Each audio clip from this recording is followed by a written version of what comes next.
The call came at 8:14 a.m., right as I reached my desk. My sister's voice cracked through the phone.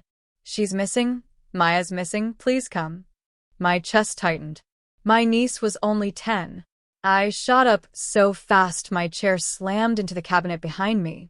That's when Harold stepped out of his glass office, eyes sharp like cold steel. "Sit down," he barked. "We're in the middle of quarterly prep." I whispered, "My niece is missing." He raised his voice so the entire department heard. "Family issues aren't an excuse. If you walk out, don't bother coming back." People froze. Screens went silent. Even the HVAC hum felt like it stopped. Rain slammed the windows behind him, loud and cruel. My hands shook, but something inside me steadied. I grabbed my coat. Harold smirked. "You're done here." He fired me like he was flicking lint off his suit. I pushed through the doors, my breath fogging in the cold hallway.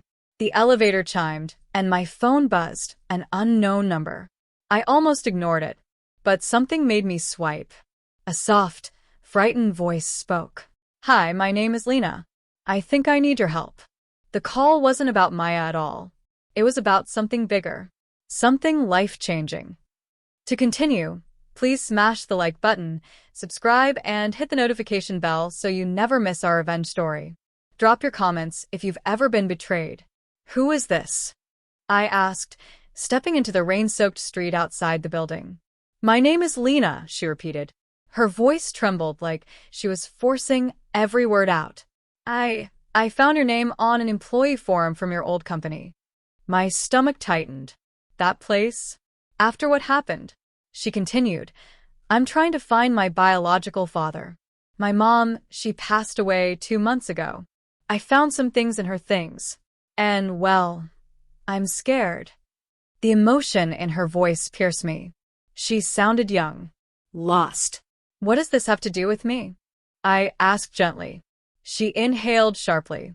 "Because the only clue I found says my father might work where you worked." My heart thumped once hard. Before I could speak, she added, "I know this sounds crazy. I'm not asking for money. I'm not asking for you to tell him anything. I just need someone who knows the place. Someone who won't lie to me." Then her voice cracked. "Please. I don't have anyone else."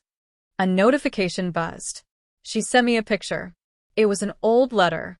Blurry. Yellowed. The signature at the bottom looked familiar, but I couldn't place it yet. But something told me this wasn't random. The signature finally loaded clearly, and everything changed. The image sharpened on my screen, and the world around me seemed to tilt. That signature. Bold. Slanted. Arrogant. Harold Keaton. My former boss, the same man who humiliated me hours ago, might be this girl's father. I stopped walking. Cars splashed past. A cold drop of rain slid down my spine. I zoomed into the picture, looking for any sign it was fake. But the letterhead? Real. The date? 20 years ago. The wording? Formal, stiff, and unmistakably Harold's voice. Even then. Lena's small voice broke the silence. "Do you recognize it?" I swallowed, choosing every word carefully. "I might." She exhaled shakily. "Can you meet me? Tonight." This was dangerous territory. Messy. Emotional. And Harold wasn't a man who let secrets slip. But I heard the fear in her voice, the same fear I once carried when life felt bigger than me. "I can meet you," I finally said. "Somewhere safe. Public." She whispered, "Thank you. I'll send a location." As I hung up, my pulse hammered. Harold, you hypocrite, you cold, cruel man. Hours ago, he used power to crush me. Now a secret from his past was reaching for the light. Lena sent another message, and this one wasn't just a place. It was a plea. The rain hadn't stopped. It drummed on the cafe windows like restless fingers tapping out warnings. When I walked inside, I spotted her instantly. Lena sat in the corner booth, shoulders small under a worn hoodie, clutching a backpack like it held her whole life. She stood when she saw me. "You came," she whispered, like she didn't expect anyone to keep a promise. We sat. Her eyes were pale blue, but dimmed by exhaustion and grief. She pushed a plastic bag toward me. This was in my mom's storage box. Inside were papers, old hospital forms, a faded photo of her mother, and the letter with Harold's signature. My mom would never talk about him, Lena said, wiping her eyes with her sleeve. But when she got sick, she mentioned someone she should have told me about. This is all I found. Her voice dropped. She died before she could explain anything. The air between us tightened. Then she reached into her bag again and pulled out a sealed DNA test kit. I never mailed it, she whispered. Part of me was scared he might be a monster. The other part was scared he wouldn't want me. My chest ached for her. She looked up, voice quivering. Will you help me? Please? She wasn't just asking for help, she was asking for truth that could shatter both their lives. I leaned back, letting silence settle for a moment. Chicago rain blurred the city lights outside, casting shifting shadows across our table. Lena, I said softly, if we do this, we do it carefully. No confronting him. No surprises. Only facts. She nodded, biting her lip. I don't want to ruin his life. I need to know why he didn't want me. Her voice cracked. I felt something twist in my chest, not revenge, but empathy. Because I knew what it felt like to be dismissed. Forgotten. Treated like nothing. But this wasn't about my pain. This could change everything for him. I warned. Are you ready for that? She looked down at her hands. He already changed everything for me by not being there. I breathed out slowly. She was right. Okay, I said. We uncover the truth. Step by step.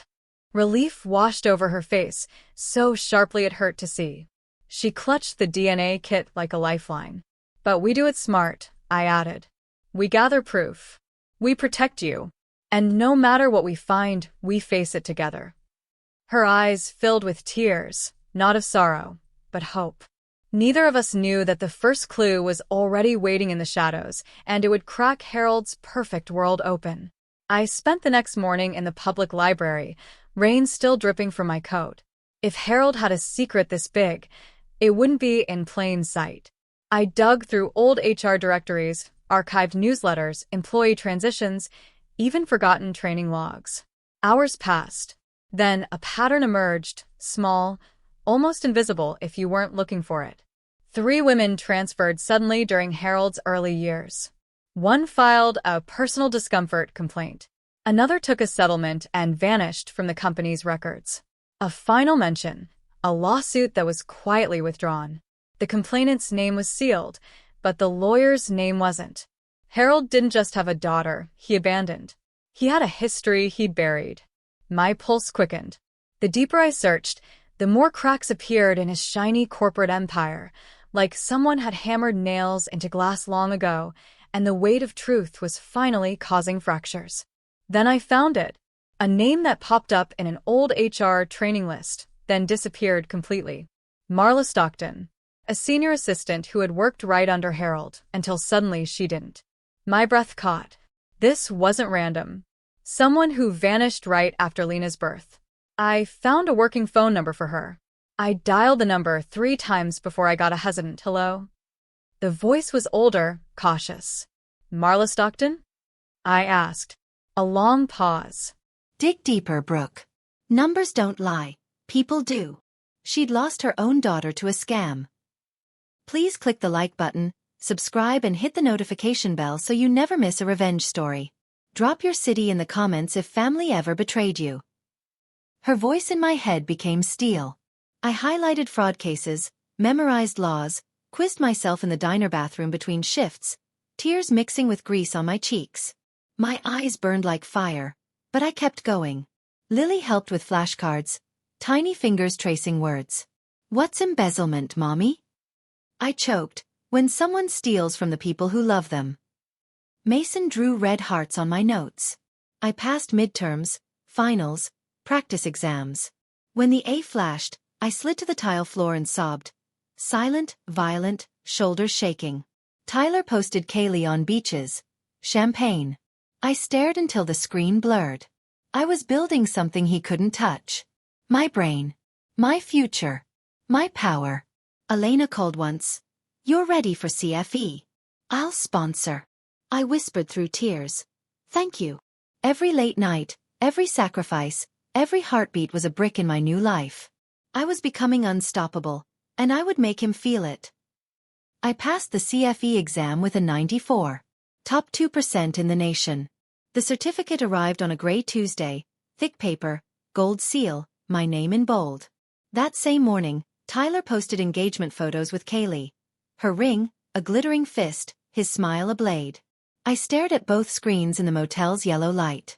My certificate. There lie. I laughed. Sharp, broken, real. I drove to the frame shop with $12 left. The clerk raised an eyebrow at my greasy apron. I paid cash. Back home, I hung the certificate above the desk, right where the peeling wallpaper curled. It caught the flickering Christmas lights like a star. Lily tugged my sleeve. Mommy, are we rich now? I knelt, tears hot. Not yet, baby. But we're free. Mason clapped at the shiny frame. Professor Elena Grant texted, 94? Hell yes. Frame it where he'll see it one day. I replied. He will. That night I tucked the kids in, whispered, Mommy did it. Lily asked, will Daddy be proud? My throat closed. He doesn't get to be. I kissed her forehead. The certificate wasn't paper. It was a loaded gun. And I was done missing. The motel room was dark except the laptop's blue glow. An anonymous email slid in, Harlan Logistics seeks external auditor. $250,000 contract. Remote. Use maiden name. I froze. Harlan Logistics. Tyler's empire. My pulse hammered so loud I checked the kids. Lily snoring traffic, Mason curled tight. I read it 3 times. My hands shook over the keys. This was it. The door back in. Not as his wife. As his executioner. I typed, when do I start? Reply came in 47 seconds. Monday. Welcome, B. Harlan. Professor Elena Grant texted instantly. That's your company. Take it. Burn it clean.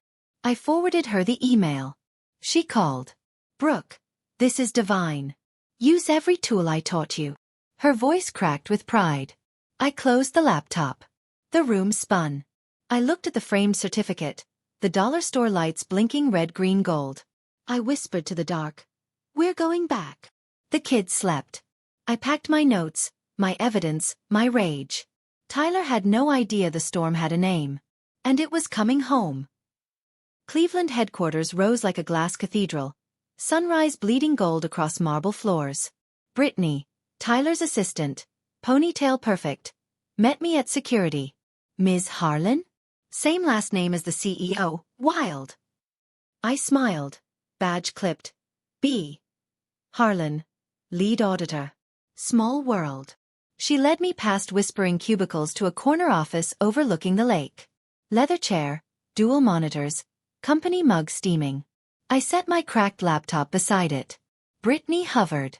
Mr. Harlan says welcome. Coffee. I nodded. Black. Alone. I opened the server. Passwords unlocked like Elena taught. Backdoor admin, no logs. First file. Payroll. Tyler's bonus. $2.1 million. My breath caught. Brittany returned. He wants a meet and greet. I closed the lid. Schedule through you. She blinked. Left. I stared at the lake. Same water I'd stared at from our old porch, pregnant, nailing shingles. Now I sat in his tower. Professor Elena Grant texted, Day 1. Plant the flag. I replied, Flags in the ground. War starts now. I opened a new doc. Exhibit list. Line 1. Tyler bonus, unapproved. The office smelled like money and fear. I was home. And Tyler still didn't know the ghost had a badge. Before I continue, please smash the like button, subscribe to Obsessive Twist, and hit the notification bell so you never miss our revenge story. Drop comments if you've ever been betrayed. Week 1. The office hummed with printers and panic I couldn't yet hear. I locked my door, cracked my knuckles, and dove into the server like Elena trained me. Follow the money, not the story. Numbers bled red. Then, TH Holdings. $1.2 million wired to the Caymans. Sole signatory. Tyler Harlan. My wedding ring finger twitched. I printed the transfer. Hot paper curled like his lies. Exhibit aid I traced backward. Same account funded Kaylee's ring, the Lamborghini, the lake house Reno. Every brick I'd paid for. Professor Elena Grant called at 2 a.m. Shell Company? Classic. Check the charter date. I did, day after our divorce finalized. My laugh was hollow. I built a timeline on the wall. Sticky notes, red string, photos. Brittany knocked. Mr. Harlan wants your first report. I smiled. Tell him it's cooking. Alone again, I whispered to the printout. Got you. The printer spat page after page. Evidence stacked like bricks. This wasn't anger anymore. This was architecture. And I was building his prison, one wire at a time. Sunshine baked the corporate lawn, checkered cloths flapping, kids shrieking after balloons. Tyler strutted center stage in linen, Kaylee glued to his arm in a white dress that cost more than my old yearly rent. He kissed her for the cameras. This is what winning looks like. Employees clapped like trained seals. I lingered by the salad bar, phone hidden in a napkin. Snap. Exhibit B. Kaylee's ring, Tyler's smirk. Brittany, ponytail tight, clipboard clutched, appeared at my elbow. I know who you are, Brooke. My fork froze mid-air. She slid a tiny flash drive under a burger bun. Tyler's real payroll. I've been copying for 6 months. He demoted me when I asked about TH Holdings. Her eyes were red-rimmed. He threatened my mom's medical insurance if I talked. I palmed the drive. Exhibit B2. She whispered, make him pay for all of us, then turned, fake smiling for a selfie with Kaylee. I zoomed on the ring. Blood diamond. Brittany's secret scorched hotter than the grill. The picnic smelled like betrayal and charcoal. Harold is untouchable on paper, he murmured. But I've always suspected he isn't perfect. If someone had proof, I didn't interrupt. I let the silence stretch. My mind raced. Lena's mother's photograph, the old letters, the USB files, they were all pieces of the puzzle. I might have something, I said quietly. Enough to make people start asking questions. His eyes widened slightly. Show me carefully. Don't burn anything. You can't risk him knowing you're digging. I nodded, heart pounding.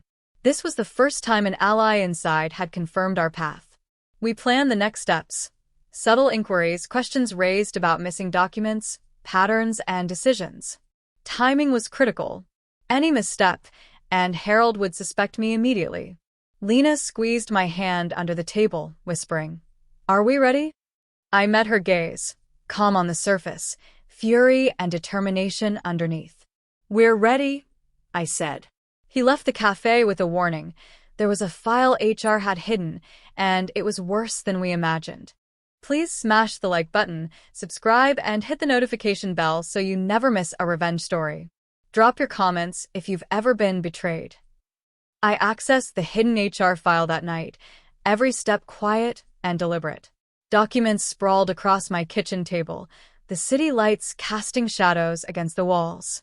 2 women's testimonies detailed manipulations, threats, and humiliations Harold had orchestrated years ago. Emails linked him directly, proving patterns of abuse and suppression. Lena stared in disbelief. He lied to everyone, she whispered. I nodded. Not just lied. He built a wall around his truth. And now, we have the first crack. The adrenaline coursed through me, but I stayed methodical. Nothing impulsive. I began organizing the documents, cross-referencing dates, linking the testimony with the promotion timeline. Each piece fit together, a mosaic of truth that Harold could no longer hide. I realized the scale. This wasn't just revenge, it was justice. Every email, every note, every piece of proof had to be perfect. Lena's DNA results arrived the next morning, the final piece connecting Harold to her. The envelope trembled in my hands, a final seal of fate. I carefully opened it, revealing the DNA results. Lena's eyes widened. Mine stung with anticipation. Positive. 99.8%. Harold was her father. I held her as she sobbed quietly, the rain outside the window echoing our relief and tension. This was it, the evidence that could not be disputed. The buried file from HR, the photograph, the emails, and now the DNA. The pieces were complete. Our path to confronting Harold and exposing the truth was clear. But I knew patience was vital. If Harold detected even a hint of our plan, he could manipulate, threaten, or destroy the evidence. I promised Lena calm, deliberate, strategic action. Every step was ours to control. The board, the promotion, Harold's reputation, all would be challenged in the light of truth. By the end of the day, the board summoned Harold for an urgent review, unaware that the storm was already set in motion. The envelope trembled in my hands. Lena's fingers shook, too, as I carefully opened it. The test results stared back at us in black and white, 99.8% probability. Harold was her father. Her body sagged, a mix of relief, fear, and disbelief. Tears streamed silently, her sobs small but wrenching. I pulled her close, feeling her heartbreak echo my own past humiliation at Harold's hands. "Everything we suspected," I whispered. "It's real." Her hands clutched mine, trembling. The world felt heavy, yet charged with anticipation. I realized then that this wasn't just about revenge anymore. It was about justice, about finally correcting years of lies and neglect. I tapped my phone, alerting the board of Harold's presence. "They'll summon him," I murmured. Lena's eyes widened. "But they can't. He's so careful. He always covers his tracks." I smiled faintly, the first spark of strategy forming. "Not this time. We have everything we need." Outside, the Chicago wind rattled the windows. The rain had eased but left streets glistening, reflective like the tense mood that settled over us. This was the moment the game shifted. Harold's empire was about to be challenged in a way he never imagined. And I knew, coldly, methodically, that I would see it unfold. The board summons Harold for an urgent review. I waited as Harold's name lit up on my phone. The message was short, desperate, almost pleading. "We need to talk." My pulse raced, not from fear, but anticipation. His control, his arrogance had never faltered before. Now the cracks were showing. I agreed to meet him, but on my terms. No office games, no threats. This was no longer about his power, it was about truth. When I arrived, he greeted me with his usual composure, but it faltered. His hands twitched, and the familiar smugness had vanished, replaced by a flicker of panic I had never seen. "I know what you're thinking," he said, trying to regain authority. "You don't understand," his voice wavered. I stayed calm, letting silence hang between us like a storm cloud. Then, slowly, deliberately, I slid the first piece of evidence across the table, a photograph of Lena's mother and Harold, arms around each other, smiles frozen in time. He froze, eyes narrowing, then widening as recognition dawned. "I thought this would never come back," he muttered, almost under his breath. I had only begun to reveal the truth. What else would he do when the rest came to light? We stood in the glass office, the city lights reflecting off the walls, sharp and cold. Harold's office had always been his fortress. Tonight, it felt like a cage. He accused me of sabotage, of plotting behind his back. I let him talk, measured, calm, letting the tension tighten like a wire. "I'm not here to destroy you," I said softly. "I'm here to show you the truth." I placed another document before him, a series of emails, old and undeniable. His composure cracked further as he scanned them. The arrogance, the self-assured superiority, gave way to panic and disbelief. You can't," he stammered. "This changes nothing." But it did. Every suppressed detail, every cover-up, every manipulated file was now laid bare. His empire of control, built over decades, had a crack wide enough to see daylight. I watched his knuckles whiten as he gripped the desk, the first real display of fear I had ever seen from him. The man who had mocked, belittled, and dismissed me now faced an unstoppable reckoning. HR enters, summoning Harold to an urgent investigation meeting, now. Harold stormed into the boardroom, beads of sweat on his brow, his tie slightly askew. The board's icy stares pinned him in place. I felt no triumph, only quiet satisfaction. The documents lay before them, emails, photographs, DNA results, every piece of evidence meticulously collected. He tried to spin the story, blaming Lena's mother, claiming manipulation, weaving half-truths, but the board had read everything. One by one he faltered. The careful narrative he'd constructed crumbled under the weight of truth. His words lost power, his tone desperate. I remained silent, seated at the side, calm and collected. The air was thick with tension, every second stretched, making his unraveling almost cinematic. His face drained of color as a board member finally said, "We've verified everything. Please smash the like button, subscribe, and hit the notification bell so you never miss a revenge story. Drop your comments if you've ever been betrayed." The room was quiet, the only sound is ragged breathing. Security quietly approached, waiting for the signal. Harold's empire, his control, his reputation, everything he had clung to, was collapsing around him. He is suspended immediately. His title revoked. Security waits outside as he packs his office. And I am asked to step aside for a private word with the board. I was escorted to a smaller conference room, where a senior board member looked at me gravely. "You handled this with integrity," he said, almost in awe. "Now, we need to review the full scope of Harold's actions." Back in the main boardroom, Harold faced an inquiry he couldn't control. His badge was removed, his office cleared, and his allies fell silent. Every suppressed complaint, every hush payment, every pattern of manipulation surfaced. His empire was no longer his. I stayed in the shadows, observing. The board systematically questioned him, verifying documents, testing every claim, and every lie collapsed under the evidence I had helped provide. His arrogance became desperation. His control slipped, thread by thread. Lena's presence, her truth, hung silently like a sword over him. The board concluded, and the sentence was inevitable: suspension, demotion, permanent records. Justice, methodical and patient, had arrived, not for revenge, but for truth.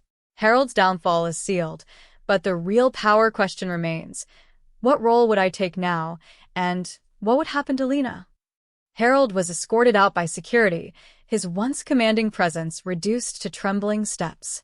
Boxes packed with years of pride, accolades, and files followed him, the silent testimony of a life built on arrogance and lies. His office, once a fortress of control, now sat empty, reflecting the emptiness his deception had sown. I watched from the sidelines as the board confirmed his suspension and revoked his title. The room buzzed with a mix of relief and tension. Employees whispered, some shocked, others quietly vindicated. Justice had arrived, not with a bang, but with methodical precision. A private assistant approached me, leaning in. "The board wants to see you outside for a private word." My pulse quickened. This could change everything. The weight of months of investigation, sleepless nights, and careful planning pressed against my shoulders, yet I stood calm. I had earned this. As I stepped into the quiet hallway, I glimpsed Harold for the last time, head down, dignity stripped, a man who had underestimated everyone around him. The world had shifted, and I could feel the balance of power tipping unmistakably toward the truth.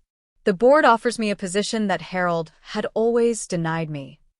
The boardroom was silent when I entered. A senior member spoke, voice steady. "You've handled this with integrity. We want to offer you a permanent leadership role, something Harold never believed you deserved." Shock hit me. The promotion was more than recognition, it was validation. Years of being underestimated, ignored, and humiliated had led to this precise moment. I didn't smile immediately. Instead, I asked the question that had weighed heavily on my heart. "And Lena?" The board nodded. "She will have full support, closure, and recognition. Her rights and her truth matter to us." Relief and warmth surged through me. I realized that this wasn't just my victory.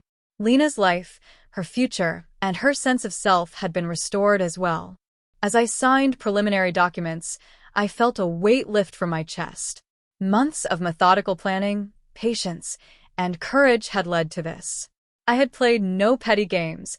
Every move was deliberate, every action measured. Lena finally confronts Harold, face to face. Lena entered the boardroom with hesitant steps. Harold, still pale and shaken, rose from his chair. He reached out, words faltering. Lena, she froze, her gaze sharp, unwavering. "No more lies," she said, voice calm but firm. Every ounce of pain, betrayal, and longing from her childhood was embedded in that simple sentence. Harold's hand dropped midair. He opened his mouth, but nothing came out. The board had arranged for an official acknowledgement of her status, and the weight of authority and legality strengthened her resolve. Lena handed him the document. Her eyes met mine briefly, a silent thank you for guiding her through the storm. For the first time, Harold faced the daughter he had never known. And she faced the man who had abandoned her, empowered, in control, unshaken. The office was quiet, tension thick, but no one could ignore the truth that had finally emerged. Harold signs the document with trembling hands, the last shred of his dignity slipping away.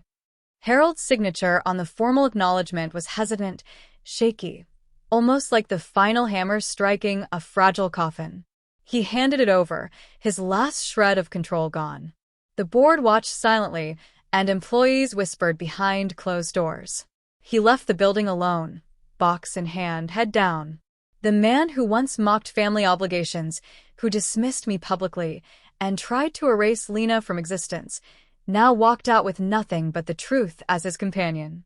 I remained in the boardroom with Lena. The weight of the moment pressed down, heavy but satisfying. Justice hadn't been delivered with vengeance.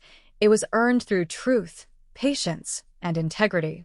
The city lights outside reflected on the polished floors, shimmering like the life ahead, bright, untainted by deception. Lena leaned close. "What happens now?" she whispered. I smiled softly, the calm after the storm settling around us. The path forward was ours. My career and her future are about to begin anew. Weeks later, I returned to the company, but this time, it was on my terms. My new office overlooked the Chicago skyline, a corner office, a symbol of earned respect. Harold was gone, permanently removed from the corporate world, undone by the truth he had buried for decades. Lena began her life anew, confident, independent, and free from the shadows of neglect. I thrived not because I had destroyed Harold, but because I refused to break the way he expected. Every decision, every calculated move, had led to this moment. Then, a final envelope arrived from the board. Inside, a permanent contract, the exact position Harold had once fought to keep for me. I held it, a quiet triumph warming my chest. The man who mocked family issues had lost everything to the daughter he abandoned. And the woman he tried to humiliate now held the power, not with cruelty, but with integrity and perseverance. I looked out at the city, rain-washed streets glittering below. Justice, patience, and truth had prevailed. And for the first time, I allowed myself to feel the sweet, unshakable calm of victory. The board's recognition ensured not only my rise but Lena's permanent closure, a poetic justice neither of us would forget.